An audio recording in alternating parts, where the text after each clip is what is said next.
그러면 이제 최근에 논란이 되는 게 다주택자 양도세 중과세입니다. 대통령께서 공식화했습니다. 물론 파는 분들이 나옵니다. 제가 걱정되는 건 이제 5월 9일 이후입니다. 과연 82.5% 내고 팔 수 있을까? 은평구에 두 채 가진 사람은 어떤 선택을 할까? 야, 집을 두 채 가지니까 세금 규제도 많고 많이 올라가지도 않는 것 같아. 두 채를 팔고 마포에 한 채를 삽니다. 마포에 두 채 가진 분은 두 채를 팔고 또 강남 상구로 들어옵니다. 끊임없는 상향 여과가 발생을 하면서 양극화가 발생합니다. 모두가 잘 사는 시대가 끝났습니다. 그러면 두 가지 방법이 있습니다. 여러분의 구독, 좋아요는 영상 제작에 큰 힘이 됩니다. 소장님, 요즘에 뉴스나 유튜브를 보면 서울 집값이 뉴욕이나 도쿄보다 비싸다, 거품이다, 뭐 이런 얘기들이 굉장히 질비합니다. 그리고 평범한 직장인이 숨만 쉬고 월급을 다 모아도 20년, 30년, 아니 40년이 걸린다. 현재 주택이라든지 아파트의 가격, 시세가 정상입니까? 아니면 비정상입니까? 많이 오른 거는 사실입니다. 그래서 그걸 부정하면 안 됩니다. 이제 중요한 거는 이거죠. 이 가격이 오버슈팅, 지나치게 과열이 돼서 나중에 거품이 빠질 것인가 아니면 양극화인가를 봐야 되는데 저는 양극화를 해석을 합니다. 그 얘기는 뭘까? 단적인 예를 한번 들어보겠습니다. 한 10년 전만 하더라도 이 110억에 팔면 강남 아파트 5채를 살 수 있었어요. 근데 10년이 지나니까 강남 아파트는 두세 배가 올랐는데 지방은 떨어집니다. 양극화가 발생을 합니다.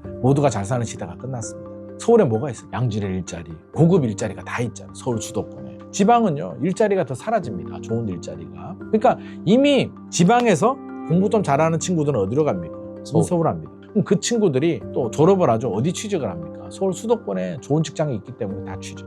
그럼 부모님들은요? 우리 애 결혼하면 전세집이든 뭐라도 도와줘야 되니까 자금 유출. 우리는 자산 가치가 떨어지는데 서울은 자산 가치가 올라가네? 이대로 내버려뒀다가는 내가 점점 떨어지는 벼락거지가 될 것 같다는 두려움 때문에 서울에 올라옵니다. 이걸 우리가 양극화라고 합니다. 한 30년 전만 하더라도 중랑구나 강남이나 땅값이나 집값이 크게 차이가 나지 않았습니다. 은평구에 두 채 가진 사람은 어떤 선택을 할까? 야, 집을 두 채 가지니까 세금 규제도 많고 많이 올라가지도 않는 것 같아. 두 채를 팔고 마포에 한 채를 삽니다. 마포에 두 채 가진 분은 두 채를 팔고 또 강남 상구로 들어옵니다. 끊임없는 상향 여과가 발생을 하면서 똘똘한채 현상이 만들어지고 있기 때문에 그렇게 본다면 대한민국에서 돈 있는 사람이 들어오는 한강벨트의 고가 아파트 시장을 우리가 버블로 봐야 될 것인가에 대해서는 저는 근본적인 고찰이 필요하다고 생각합니다.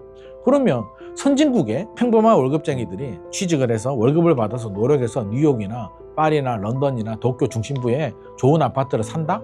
안 될걸요? 이건 어디서 발생하는 현상이냐면 우리나라는 역사가 반만년이라고 하지만 실질적으로는 1953년 6.25 전쟁 끝나고 한 70년 된 신생국가입니다. 허허벌판에서 시작을 해서 경제 성장을 하면서 고도 성장기를 거치면서 계층에 올라갈 수 있는 사다리가 굉장히 두터웠거든요. 대기업 취직해도 뭐 집 사서 돈 벌고 의사 돼도 떼돈 벌고 변호사 해도 되고 뭘 장사해도 돈 벌고 그런 시절이었는데 이제 점점점 우리가 이제 선진국이잖아요. 선진국이 매우 좋아 보여도 평균 소득이 높다는 거지 역설적으로 말하면 계층 사다리에 올라가기는 굉장히 어렵습니다. 지금 요즘 의사나 변호사 돼서 부자 된다라는 말 합니까? 안 되죠. 없네요. 시대가 달라지고 있다는 점입니다. 우리는 이제 마지막 남은 이 계층 사다리에 올라가기 위해서 발버둥을 치는 것이 아닌가 싶고요. 안타까운 얘기를 제가 전망을 좀 해드리면 여기서 한 20년 지나잖아요. 선진국처럼 고착화되면 이제는 생각도 안 할 것 같습니다. 일본만 와도 일본 젊은이들이 도쿄에 내가 좋은 아파트 사야 될 거야 라는 꿈을 아예 가지지 않거든요. 미국도 마찬가지죠. 내가 뉴욕에 집 살 거야 라고 하는 사람들이 있습니까?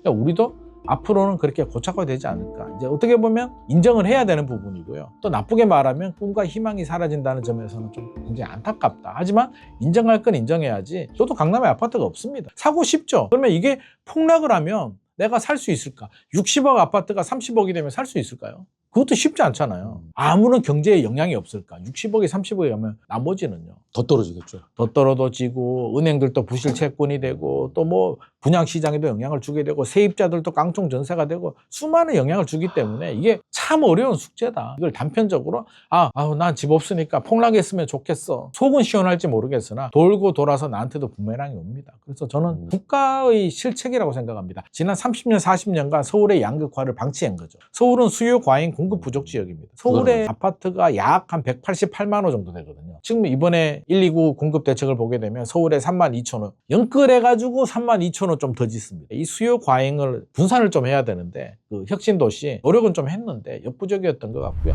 지금 말씀하신 대로 이른바 공급 절벽이 예상이 될 정도로 공급 숫자가 너무 적거든요. 이게 실질적으로 이루어지려면 2030년이나 돼야 된다. 뭐 이런 얘기도 있고. 그래서 굉장히 여기에 대해서 불안감을 갖고 있는 부분도 사실입니다. 그러면은 이거 어떻게 해야 됩니까? 개인마다 이제 입장이나 상황이 다를 수는 있는데 수요와 공급입니다. 경제적으로는. 수요부터 따져볼까요? 수요는 그러니까 인구가 줄어드느냐 늘어나느냐 이걸 절대 수요라고 하는데 서울 수도권 같은 경우 이제 서울의 인구가 좀 줄어들었습니다. 1000만에서 한 930만으로 줄어들었는데 왜 줄어들었을까요? 경기 인천 인구를 보게 되면 오히려 늘어납니다. 지방에서 인구 유입이 발생하고 좋은 일자리, 좋은 대학교를 찾아서 들어옵니다. 수요가 이제 유입이 됩니다. 그래서 서울 수도권은 수요가 많은데 서울 인구가 줄어드는 이유는 결국엔 주거비용이 높다 보니까 경기 인천으로 이제 주거지를 빠져나가는 잡고 거죠. 출퇴근은 이제 그렇게 합니다. 그리고 지방에 있다가 애가 이제 독립을 하면 가구 수가 분화되는데 지방에서 분화되는 게 아니라 분화된 가구가 수도권으로 들어오는 거예요. 그래서 수도권은 수요가 과잉이 됩니다. 이게 이제 첫 번째 문제고 두 번째 수요는 심리입니다. 집을 한 채 가진 분이 있고요. 여러 채 가진 다주택자가 있고요. 돈은 있는데 구매 욕구, 살 생각이 없어서 안 산 분들도 있고요. 사고는 싶은데 돈이 부족한 분들도 있어요. 그래서 그냥 적절하게 균형을 맞춰서 돌아갑니다. 예를 들어서 2020년, 2021년을 보게 되면 막 폭등을 합니다. 왜 폭등을 하냐면 자금력이 부족한 분들이 불안합니다. 포모 현상. 나 혼자 뒤떨어질까 더 두려운 마음 때문에 이 균형이 깨지는 겁니다. 공급이 부족한데 이분들이 지금이라도 사자라고 해서 안 사는 분들이 튀어오르는 순간 수급 밸런스가 깨지면서 순식간에 집값이 폭등하게 돼요. 그래서 연끌이라는 단어가 있었잖아요. 연끌이라는 단어입니다. 정부 관리는 이런 분들이 불안하지 않도록 만들어주는 것도 주요 정책이 하나 중에 돼야 되는데 문재인 정부 때는 너무 많은 28번의 대책을 발표하다 보니까 오히려 이 심리 안정에도 도움이 되지 않은 것 같고요. 그러면 이제 공급이 중요하잖아요. 공급도 두 종류가 있습니다. 이제 입주 물량, 신축 아파트. 정부는 공급을 늘리는 공급 대책을 발표하는데 입주 물량입니다. 이걸 절대 공급이라고 하는데 금방 될까요? 공사만 요즘 3년 네. 이상 걸립니다. 네. 옛날보다 더 오래 걸립니다. 공사비도 비싸고요. 분양가도 올라갑니다. 땅도 없습니다. 그래서 129 공급 대책을 보더라도 뭐 아무리 노력을 해도 2030년 이후에 착공 들어가서 2033년 정도 돼야 아마 완공이 될 겁니다. 계획처럼 해도 그렇습니다. 32,000호가 다 나온다는 보장도 없습니다. 절대적으로 부족합니다. 서울이 절대적으로 공급 물량이 부족하다는 건 이제 수요도 과잉이라는 얘기인데 두 번째 공급은 뭐냐면 집주인이 이제 매물을 내놓는 거예요. 매물을 내놓게 되면 입주 물량이 부족해도 집주인이 매물을 살려는 수요자보다 매물이 더 많으면 집값이 떨어질 수도 있는 거예요. 이게 이제 중요한 포인트인데 예전 문재인 정부 때 좀 생각을 해보게 되면 입주 물량이 문재인 정부는 1년에 연 한 4만 7천에서 4만 9천 호 정도 나왔습니다. 10년 내에 입주 물량이 제일 많이 나왔습니다. 어떻게 보면 굉장히 좋은 시기였는데 불안한 수요자들이 균형을 깨고 사자는 분들이 더 많아지니까 수요가 이제 많아지는 거고요. 결국에는 입주 물량이 많았음에도 불구하고 집주인들은 다주택자 보유세도 중과세, 양도세도 중과세에 걸리면서 집주인들은 안 팝니다. 이걸 매물 잠김 현상이라고 하는데 결국에는 매물 잠김 현상 때문에 공급이 줄어들게 되는데 불안한 수요자들이 늘어나니까 이제 문재인 정부 때는 집값이 올랐습니다. 지금 또 다시 돌아와서 똑같은 문제가 또 반복이 되고 있습니다. 그럼 어떻게 풀어야 되느냐? 둘 중에 하나죠. 수요 이동을 좀 차단하는 방법. 서울에 있는 분들을 내려가라고 하기는 쉽지 않잖아요. 그러면 적어도 지방에서 올라오는 분들을 안 올라오게 만들려면 어떻게 해야 될까요? 그러면 지방에 대기업 일자리를 많이 만들어주고 좋은 대학교 투자 좀 많이 해주고 대학교 병원 좋게 좀 해주고 해서 만들어주는 것도 저는 주요 정책이 될 것 같습니다. 시간은 좀 오래 걸리겠죠. 두 번째 수요는 뭘까요? 막 불안한 분들, 나 좀 벼락거지가 될 것 같아, 포모 현상, 이걸 좀 안정시키려면 어떤 꿈과 희망을 좀 줘야겠죠. 우리 공급 꾸준히 할 거야. 좀 기다리면 앞으로 공급 물량 많이 나와. 긍정적인 시그널을 좀 줘야 되는데 불안하게 만들면 안 됩니다. 그런 정책들도 저는 좀 필요하다고 봅니다. 그럼 이제 최근에 논란이 되는 게 다주택자 양도세 중과세입니다. 대통령께서 공식화했습니다. 이게 규제지역의 3주택 이상이면 최고 세율이 82.5%가 되는데 2022년에 이제 윤석열 정부 때입니다. 야, 이거 너무 과하지 않아? 라고 해서 폐지를 하려다가 폐지를 못하고 유예를 합니다. 그래서 2026년 5월 9일까지 왔는데 이번에는 이제 이제 그만하자. 집값 올라가니까 우리가 중과세 다시 해야 되겠어 라고 해서 다시 부활을 합니다. 5월 9일 전까지는 팔아라 라는 메시지를 줍니다. 물론 파는 분들이 나옵니다. 그래서 5월 9일 전까지는 저는 좀 매물이 나오지 않을까. 내 집 마련 하시는 분들이라면 4월 정도 급매물이 나올 때 내 집 마련 하셔도 좋은데 제가 걱정되는 건 이제 5월 9일 이후입니다. 과연 82.5% 내고 팔 수 있을까? 또 매물 잠김 현상이 생기지 않을까가 걱정되는 거고 그러면 두 가지 방법이 있습니다. 채찍과 당근입니다. 채찍은 보유세를 올리는 방법입니다. 1년에 내가 세금 더 거둘 거야. 지금 더 많이 낼 거야. 너 버틸 수 있어. 못 버티면 80% 내고라도 너는 팔아야 돼. 당근 전략은 보유세 올릴게. 부담스럽지? 그러면 양도세는 우리가 오히려 내려줄게. 풀구를 만들어준다는 거예요. 근데 그냥 내려주게 되면 기분이 어떻습니까? 무주택자들은. 부동산을 사가지고 불로소득을 얻었는데 정부가 깎아준다고? 이게 말이 돼? 라고 흥분할 수도 있습니다. 저는 충분히 이해를 합니다. 그러면 어떤 전략이 필요하겠죠. 예를 들어서 KB 시세 대비 10% 저렴하게 판 사람한테는 양도세 기본세율이 6에서 45%거든요. 35% 해줄게.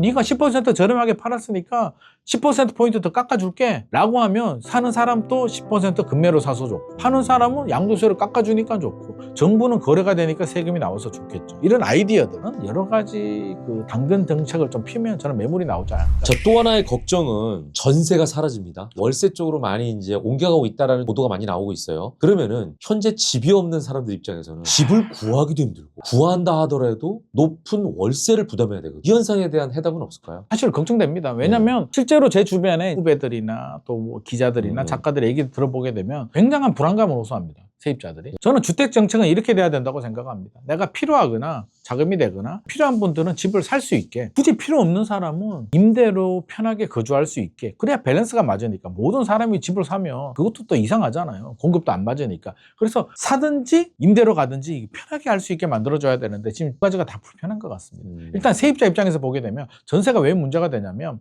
입주 물량이 절대적으로 부족합니다. 2026년에 서울 아파트 입주 물량이 약 한 28,000호 정도 됩니다. 2025년에 입주 물량이 43,000호 정도 나왔고요. 문재인 정부 때 49,000호 정도 나왔습니다. 28,000호. 그것도 청년주택과 임대주택을 다 포함해서 28,000호고요. 우리가 소위 말하는 분양 물량들 있잖아요. 레미안, 캐슬, 자이, 푸르지오, 뭐 이런 힐스테이트 이런 아파트들 물량은 17,000호 정도밖에 되지 않습니다. 근데 2027년, 8년이 되면 더 줄어듭니다. 입주 물량이 부족하다는 얘기는 새롭게 나오는 전세 물량이 부족하다는 얘기이기 때문에 절대적으로 공급 물량이 부족하고, 또 하나의 문제는 갭 투자를 막겠다고 소유권 이전 조건부 대출을 막았습니다. 이게 뭐냐면 집주인이 새 아파트를 분양을 받으면 잔금을 치는 방법이 자기 자본으로 하는 방법, 대출을 받는 방법, 세입자한테 전세를 주고 전세금을 받고 잔금 치는 방법인데, 이게 갭 투자라고 해서 야, 세입자 돈을 받아서 잔금 치면 안 돼. 그래서 세입자가 전세 대출이 안 나옵니다. 그러면 세입자 입장에서는 신축 아파트가 나오면 이걸 소위 말해서 약간 노다지 같은 느낌이거든요. 왜 노다지냐면, 자, 신축 아파트가 들어오면 1000세대 아파트가 들어와요. 1000세대 아파트면 보통 집주인이 반반이라고 치면 500세대는 집주인이 입주하고 500세대는 세입자한테 주잖아요. 잔금 받아야 되니까. 네. 잔금 쳐야 되니까. 네. 뭐 500세대가 세입자한테 공급이 된단 말이에요. 한꺼번에 물량이 나오면 집주인 입장에서는 어때요? 매물이 많아지니까, 공급이 많아지니까 가격을 막 올릴 수는 없잖아요. 네. 그래서 보통 물량 앞에 장사가 없다고, 입주 물량이 많이 나오는 단지는 전세 가격이 저렴해요. 그럼 거기 세입자들은 2+2잖아요. 4년 동안 저렴하게 살 수 있는 박앤세일을 할 수가 있는데 대출이 안 나오다 보니 돈 많은 부자들은 들어갈 수 있어요. 내가 집을 굳이 안 사도 되는 분들, 나 현금 30억 있고 살 수 있는데 그런 분들 들어가는데, 반대로 수도권 외곽 지역들, 뭐 금단신도시나 대출이 안 나오니까 살던 집에 계속 살아야 돼요. 그럼 어떻게 해요? 살던 집에 전세 월세 올려주고 삽니다. 이게 지금 세입자들의 최대 고민거리입니다. 근데 정부 정책이 또 거주 의무를 부과합니다. 토지거래가 구역으로 지정을 해요. 그러면 집을 거주하는 사람만 살 수가 있거든요. 그럼 집주인은 어떻게 될까? 내 집을 팔아야 되면 세입자가 있으면 세입자가 걸림돌이 되는 거예요. 그러면 세입자가 나갈 때 공실로 비워두거나 본인이 들어갑니다. 내가 살다가 나중에 팔아야 되니까. 또 뭐 거주 요건에 해당이 되지 않으면 앞으로 1세대 1주택자들 장기보유 특별공제도 줄이겠답니다. 집주인들은 일단 거주하는 게 유리해요. 예를 들어 보겠습니다. 수원에 내가 대치동에 살다가 애가 이제 졸업을 합니다. 그럼 대치동 집을 전세를 주고 강남에, 수원에 내가 전세를 살 수 있잖아요. 직장이 수원이니까. 그렇죠. 그럴 수 있는데 정책이 바뀝니다. 그럼 어떻게 돼요? 수원 집을 전세를 주고 아니면 팔던가 대치동에 들어가야겠죠. 똘똘 한 채를 가지고 다주택 하지 마! 수원 집을 팔고 대치동으로 들어갑니다. 그러면 같은 총량은 똑같더라도 좋은 지역들은 집주인이 들어가기 때문에 집주인이 사는 그런 캐슬처럼, 그러니까 임대 물량은 토지거래가 구역의 역세권의 학군이 좋고 좋은 지역들은 아마 매물이 더 안 나올 겁니다. 그래서 저는 이런 종합적으로 본다면 참 쉽지 않겠다. 그리고 이제 보유세도 늘어날 가능성이 높잖아요. 보유세 늘어나면 바로 나오는 반응이 뭡니까? 전세를 월세로 돌려야겠다. 그러니까요. 어차피 이제 세금 계속 내야 된다면 내가 현금 한 3억이 있는데 그냥 보증금 돌려주고 그냥 월세로 돌리겠다. 월세 받아서 세금 내야지. 뭐 어째 집 하나 있는 거 내가 팔 거야? 라는 반응들이 나오고 있기 때문에 세입자들은 불안에 떨고 있고요. 이게 해결이 되려면 앞으로는 1주택만 허용하고 다주택은 자본력이 되는 법인이나 공공이 이제 진행한다. 그렇게 하면 되고요. 기존에 가지고 있던 다주택자들은 이제 출구를 만들어줘서 팔 수 있도록 만들어주는 이런 정책들이 필요한데, 시간이 필요하고 제일 문제는 세입자들이죠. 다주택자들이 역설적으로 말하면 세입자한테 우리가 임대를 공급해주는 사람들이잖아요. 공공이 제 역할을 못했기 때문에 민간이 임대를 공급해주는 역할을 하는데 지금 이거를 차단하겠다는 의지를 보여주고 있기 때문에 솔직히 개인 입장에서는 이제 집을 많이 가지는 건 의미가 없습니다. 세금 내고 애국자도 아니고. 그래서 똘똘한 채 현상이 계속 분화되고 있고요. 결국 공공이 더 많은 걸 짓든지 자본력이 되는 대형 법인들이 이제 그 개인이 하는 역할을 받아줘야 되겠죠. 그래서 이런 과도기라면 충분한 사회적인 공감대가 형성이 되고 준비를 해서 진행을 해야 되는데 역설적으로 임대료는 올라갑니다. 자금력이 되는 법인이 땅 파서 장사하는 것도 아니고 그렇죠. 돈 벌려고 사업을 하는 거니까 월세를 올리겠죠. 외국에는 대형 그 법인들이 많이 임대 사업을 하거든요.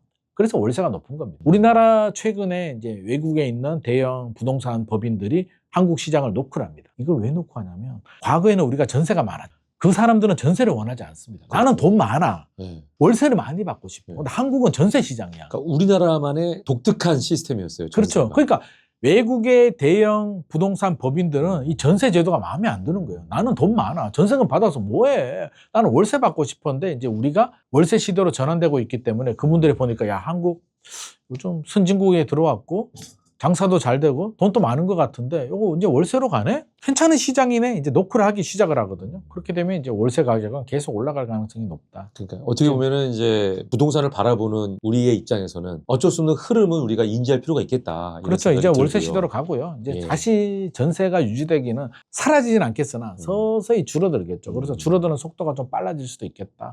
전세 사기만 아니면 사실 전세가 좋은 제도거든요. 그렇죠. 집값의 절반 정도만 돈만 디파짓하고 집주인과 동일한 권리를 임대 기간 동안 누리고 있기 때문에 사기만 아니면 좋은 제도인데 이게 사라지고 월세로 가게 되면 우리가 사실 국가 소득 수준에 비하면 월세가 저렴한 편입니다. 좀 안타깝지만 외국에는 매매와 월세 두 개가 있잖아요. 이 월세가 매매와 연동이 되거든요. 근데 우리는 매매 가격의 절반 정도인 전세 가격과 월세가 연동이 돼요. 전월세 전환율이라고 해서. 네, 네. 그래서 저렴한데 이 전세가 소멸되는 순간 매매 가격에서 연동이 되면서 올라갑니다.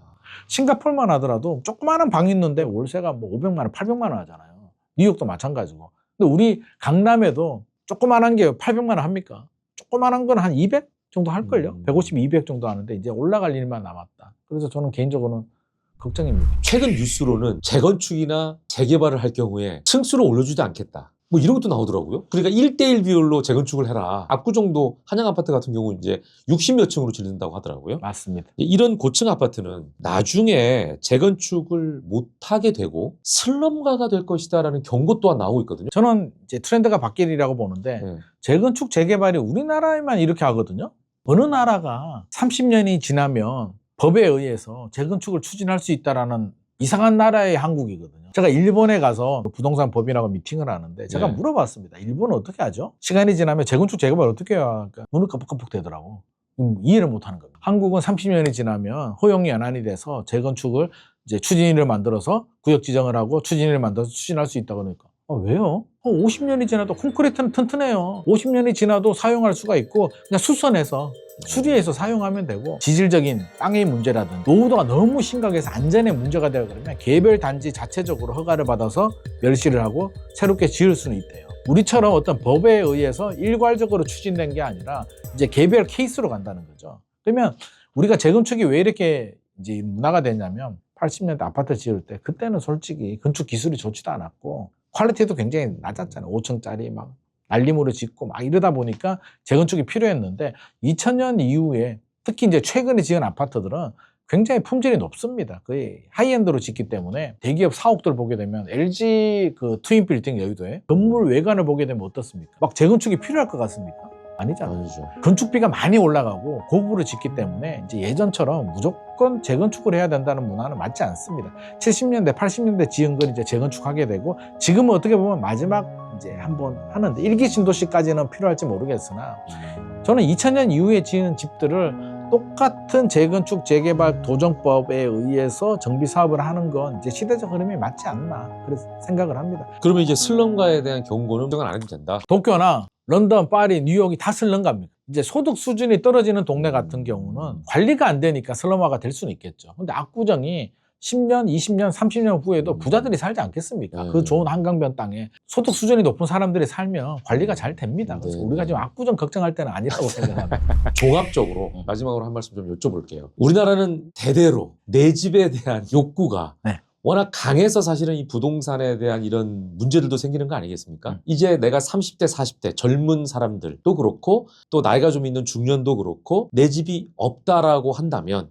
지금 어떤 전략을 세우면 좋을까요? 어렵죠. 이제 개인마다 상황이 다 다른데 저는 좀 구분을 해야 될 것 같습니다. 일단 무주택자 중에서도 자본력은 있는데 굳이 구매 욕구가 없어서 필요가 없어서 안 산 사람이 있고요. 돈이 없는데 사고는 싶어 하시는 분들이 있는데 일단 자본력이 없는 분들은 살 수가 없잖아요. 그러면 부모님을 보세요. 부모님이 좀 도와줄 수 있다? 그러면 뭐 굳이 무주택으로 살아도 나중에 받을 수도 있다. 그러면 자본이 없는데 부모님 도움도 받지 못한다 하시는 분들은 현실적으로 못 사잖아요. 예전처럼 대출도 많이 안 나오고 생애 최초는 대출이 70%까지 나오는데 저는 너무 무리하게는 사지 말라고 합니다. 왜?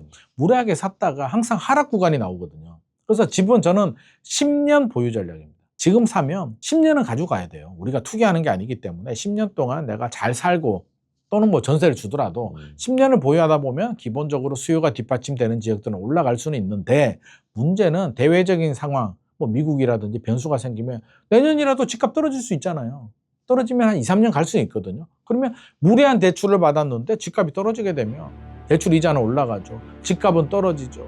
막 스트레스 받다가 나중에 팔고 나면 또 오르네? 이런 일들이 생길 수 있으니 리스크 관리는 하자. 그래서 무리하게는 절대 사지 말자라는 게 제 생각이고요. 연끌은 절대 안 된다. 연끌은 저는 반대입니다. 항상 예상치 못하는 변수들이 생깁니다. 신혼부부인데 1억 정도 있다라고 하면 뭐 전세 살든 월세 살다가 분양 물량들이 많이 나오거든요. 올해도 2026년이 공공분양이 29,000호 정도. 또 나중에 2028년, 9년 정부가 열심히 노력하면 또 유효부지들 분양 물량이 나올 수도 있잖아요. 그러면 청약 도전은 계속. 저는 청약이 안 되는데요. 제가 그런 분들을 물어보게 되면 몇 번 해봤어요? 한 3번 해봤대.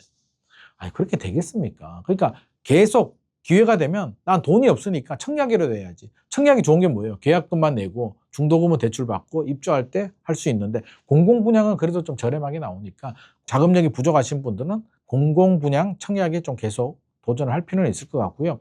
돈은 있는데 욕구가 없어. 그러면 이제 판단을 해야죠. 욕구가 없는 건지 그동안 관심이 없어서 몰랐던 건지를 판단하고 나는 주식 잘해. 그리고 뭐 건물도 하나 있어. 아니면 부모님한테 받을 게 있어. 이런 분들은 저는 굳이 안 사셔도 되겠다. 왜? 본인이 필요성이 없고 난 전세 살아도 돼. 이사 다녀도 상관없어. 이런 분들은 스타일대로 가시고 그게 아니다. 총각 때 집이 필요 없었는데 결혼하니까 애가 크니까 집이 있어야겠다 이런 분들 계시거든요. 근데 그런 분들의 고민은 이겁니다. 집값 많이 올랐는데 지금 내가 들어가려니까 아쉬워. 기다리면? 근데 그런 분들은 저는 사라고 합니다. 왜? 떨어지면 살 수 있을까요? 떨어지면 또 떨어진다고 무서워서 또 못 사고요. 어차피 10년 보유 전략이니까 지금 사서 내년에 집값 좀 떨어져도 10년 후에는 올라가 있겠지 라는 마인드로 왜? 내가 필요하니까. 그러니까 자금이 되고 필요한 분들은 사셔도 되고요. 자금이 부족한 분들은 사고 싶다 청약을 하시면 되고 그래서 그런 전략들 본인한테 상황에 맞는 전략이 필요하고 다주택자들은 주택수 줄여야 됩니다. 이제 트렌드가 바뀌었고요. 정부 정책도 강하게 압박을 하고 있기 때문에 굳이 주택수는 늘리지 말자. 뭐 예를 들어서 박근혜 정부 때나 김대중 정부 때처럼 집값이 떨어져서 국가가 집 좀 사주세요라고 하면 그때는 사도 되겠으나 지금은 국가 정책도 사지 마라. 규제도 많기 때문에 다주택자들은 주택수를 줄이거나 똘똘한 채로 갈아타거나 이런 전략이 좀 필요하지 않을까 싶고 제일 주의해야 될 점, 집 하나 가진 분들 다 팔고 현금 가지고 있다가 집값 떨어지면 살까? 이거 제일 위험합니다. 그런 분들 중에 제가 성공한 분 본 적이 없습니다. 다 벼락거지가 됐습니다. 2011년, 12년도에 집값 떨어졌을 때 강남 아파트 팔고 김포나 일산으로 가신 분들 꽤 많이 있거든요. 계속 그렇게 삽니다. 본인만의 전략, 본인 인생, 본인 가족만 생각하시기 바랍니다. 오늘 말씀 고맙습니다.